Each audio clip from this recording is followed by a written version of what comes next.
Les 30e Journées européennes du patrimoine, c'est bien sûr dans les Hautes-Alpes, mais aussi plus globalement dans les Alpes du Sud, avec de nombreux bâtiments et sites à découvrir et à redécouvrir gratuitement, que ce soit Gap, Briançon, Le Mans-Dauphin, Embrun, la cathédrale ou bien à Digne ou Barcelonnette. À Gap, le muséum départemental se mobilise pendant 2 jours et demi avec au sein donc des collections permanentes une série d'expositions temporaires, des conférences et des visites commentées à l'occasion de ces journées européennes du patrimoine.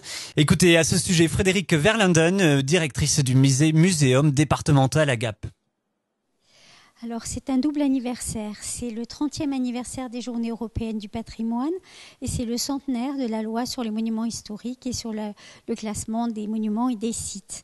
Le muséum départemental rassemble, on va dire, l'ensemble des métiers et des professions qui travaillent pour le patrimoine, avec des expositions qui réunissent autant les archives départementales, puisqu'il y a une exposition qui s'appelle La reliure se fait la belle, que les monuments historiques, puisqu'il y a cette exposition donc sur le centenaire avec une présentation de l'ensemble des patrimoines classés du département.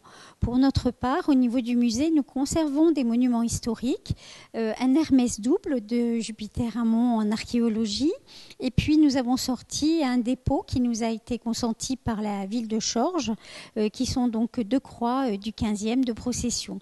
Voilà, qui ne sont jamais montrés au public et qui, pour l'occasion, donc seront présentées. Une date anniversaire pour ces 30e Journées européennes du patrimoine qui fête également le centenaire de la loi sur les monuments historiques.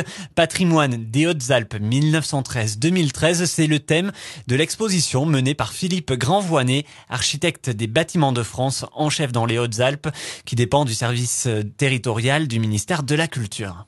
Oui, alors 2013, c'est une année assez importante et symbolique dans le domaine du patrimoine, puisque nous fêtons le centenaire de la loi du 31 décembre 1913 sur les monuments historiques, loi encore fondatrice vraiment de toute la politique de protection des monuments historiques. Faut savoir que cette loi était déjà le résultat d'un siècle d'initiatives en faveur du patrimoine, donc tout le 19e siècle.